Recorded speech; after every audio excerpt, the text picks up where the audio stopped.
this press conference. But President. I'll divide the answer between Valdis and me.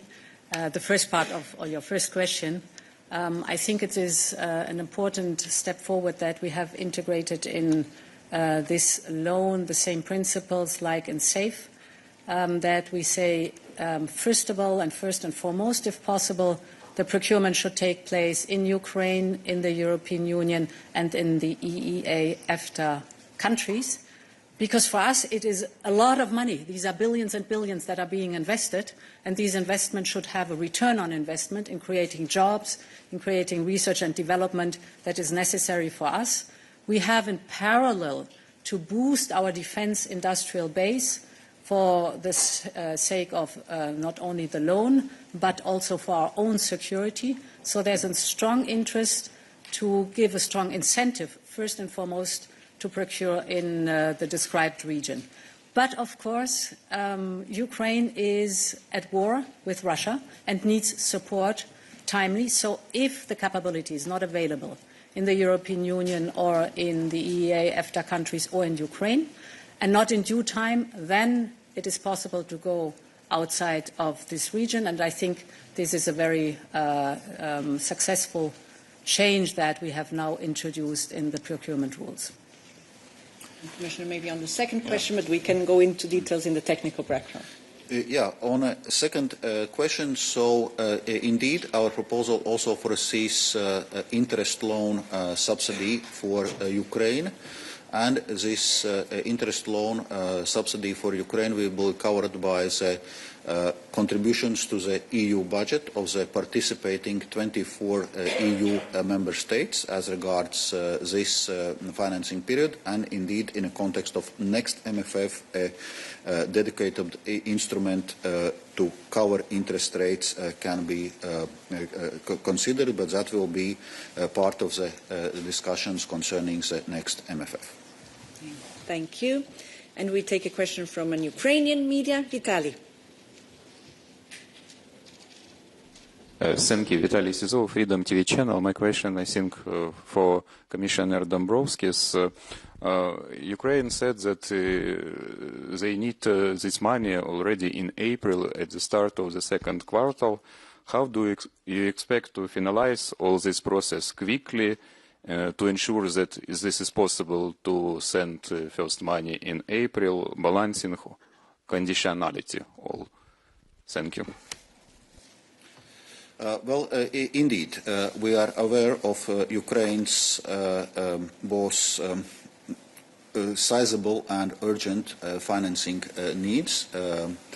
That's why we are aiming indeed to start disbursing in April. On one hand, we'll be engaging with EU co-legislators to ensure the swift legislative process, hopefully to be concluded by early March, which then would allow disbursements in April. And also, in parallel, we'll be working with Ukrainian authority on preparation of financial strategy for this year, so that all the necessary documents and steps can be taken in due time. And I would say also in previous years we had been working under very tight timelines with Ukrainian authorities and had been able to deliver. And in parallel, we are also working with other international partners which are providing financial support to Ukraine with the aim for them to front-load their financial contributions to the first quarter of this year, so that to cover this funding gap which Ukraine is facing already in a first quarter. And I would say this also work is advancing quite successfully. Thank you. And Thomas, please. Hello, thank you very much. Thomas Mann-Nielsen at Euractiv. I have two questions. So one for Commissioner Dombrovskis. Could you just give us a bit more detail about the state of play of G7 support for Ukraine? Because obviously the Commission has estimated that Ukraine needs 135 billion over the next 2 years. So how confident are you that this additional 45 billion will be covered by G7 partners? And then another question for President von der Leyen about a slightly different topic about Greenland. We've heard recently that Defence Commissioner Kubilius has said that Article 42.7 would apply this mutual assistance clause. Greenland obviously is not part of the EU, but there are tens of thousands of European citizens, EU citizens living in Greenland. So in your view, would member states have an obligation to intervene to support Greenland, including providing military support to Greenland, if the United States were to make military moves on Greenland? Thank you very much. Let's do the following. We're focusing on the topic of the press conference, and if we have time, we come back to your question at the very end. But we start. Thank you for this question. Indeed, from the EU side, we are, I would say, taking care of the bulk of the financing needs for Ukraine for the next 2 years, but we also expect other international partners to play their part. That's why we continue this engagement with G7 and other partners.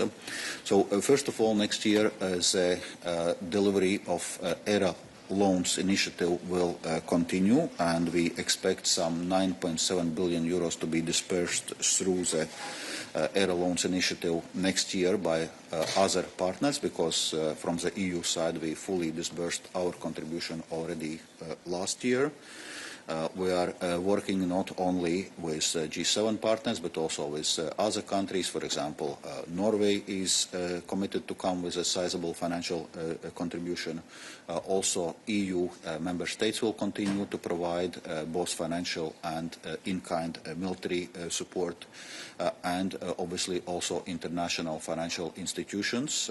Currently, International Monetary Fund is preparing its next program of the size of $8.1 billion. Actually, on Monday, I had a meeting with IMF Managing Director Kristalina Georgiou to discuss exactly those topics, and this work appears to be broadly on track, because also for IMF, one of the conditions for IMF program to go forward is that the financing gap of Ukraine is being covered. So there are many speculations out there about what should be done, what could be done, what may be done. I want to put all this aside and address the general principle of Greenland, that we look at what are the different debates. So first of all, Greenland belongs to its people. So it's up to Denmark and Greenland, and only to them, to decide on matters that are concerning Denmark and Greenland. That's point number one, and that's very important. We are in constant contact with the Danish government, also to listen to what the needs are, what the needs of the Greenlanders are, in very close contact. Second, Greenland is part of NATO. And when we are speaking about Arctic security, this is one of the core topics of NATO. And we know that the glue between the allies is the fact that there's always the clear motto, one for all for one. So NATO is one forum to integrate the different interests that are out there. But of course, the Arctic and Arctic security is also a matter for the European Union without any question. And we've invested since years in our relationship with Greenland. I was there last year, before all this happened, to open the office in Nuuk so that we have a constant channel of communication with the Greenlanders. We have an investment program. We've stepped up our engagement since last year. We have accelerated our work. So there's a strong and good and existing relationship between the European Union and the Greenlanders. And for me, it's important that the Greenlanders know, and they know this by the deeds, not only by the words, that we respect the wishes of the Greenlanders and their interests, and that they can count on us. Good. And we come back to the topic of the press conference. Yes, please. Just one short follow-up on this topic, as we are still wondering, is Article 42.7 applicable to Greenland? I think it's quite important for Greenland to know. The question that is applicable right now. It doesn't ask itself. and the President was very clear in her response. Let me take one question online, because I know that many journalists are also already in Cyprus. Jorge Valero.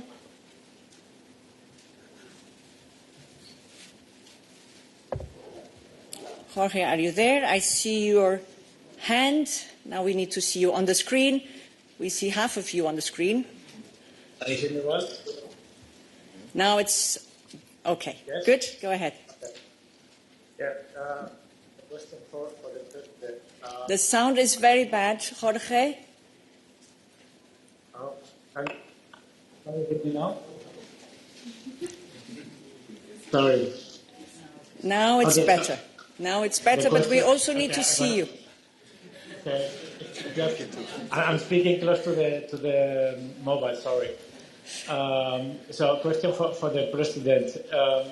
First, as far as I've seen, we've seen in the draft documents, there is no date included to pay the principal that we will borrow in the markets, which is quite unprecedented if we compare, for example, with the next generation EU borrowing. So would you consider that this proposal is a significant step forward towards a fiscal union, a debt union?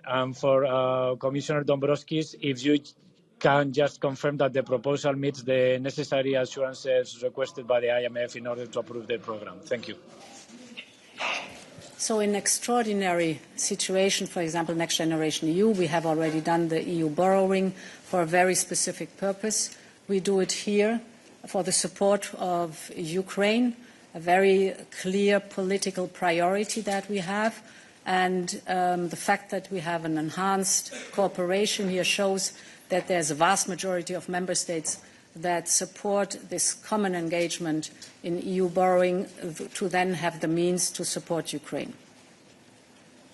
Yes, maybe to complement, well, first on this reparation loan we are now providing, in a sense, there is no fixed term of this loan. This loan is going to be rolled over, and as I was mentioning before, the condition for Ukraine to repay the loan is once Russia pays reparations for the destruction it's causing in Ukraine.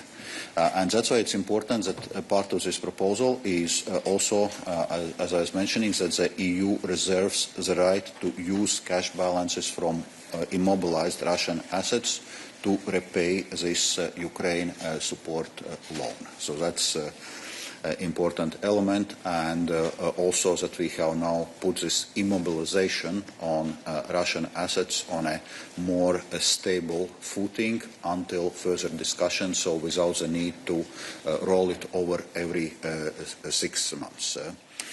Then on assurances, in a sense, there are two types of assurances which IMF needs. One is the funding gap for Ukraine is being covered, and that work, as I was mentioning before, is broadly on track, and that was also indications I received from the IMF managing director 2 days ago. And another topic is the question of capacity to repay assurances for the IMF program itself, where there is a question on US participation in this capacity to repay assurances, and so far the indications are that it's unlikely, even though the final decision by the US is not taken and will be taken by the end of the month. But again, there are indications from the IMF that also in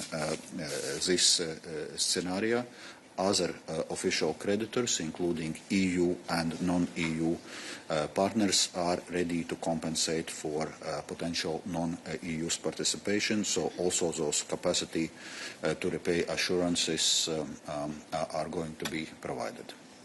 Thank you. And we take a final question. Yes, please. Yeah. Thank you. This is Fabio Napoli for the Italian news agency Public Policy. I have a question for President von der Leyen. Do you believe that an enhancing cooperation to issue EU bonds can be used also in other fields, like to raise money for common projects, as mentioned in the Draghi's report? Thank you. So it should certainly not be a standard procedure. The standard procedure is the budget and the 27 together. But I think this also has shown how important it is that the political will of the vast majority of our member states is executed. So the enhanced cooperation is a vehicle that, if necessary, to implement the political will of the vast majority, if this is needed. And therefore, I think it is a good solution that we have found. I think one other element in this European Council that has been, in my view, underreported is the fact that in the course of the discussion about the reparations loan, the second option that we then did not take, there was a very important move forward. Valdis just referred to it. That is the change in the way the Russian assets are immobilized. As you know, before December, we were every 6 months at the mercy of a spoiler. We had to reaffirm the sanctions, to roll over the sanctions, and if this would not have happened every 6 months, the assets would have gone immediately back to Russia. Now we have changed that dramatically in a way that now the assets are permanently immobilized, so a very strong signal also that Russia has to come up for the damages it did. And this can only be changed by a qualified majority voting.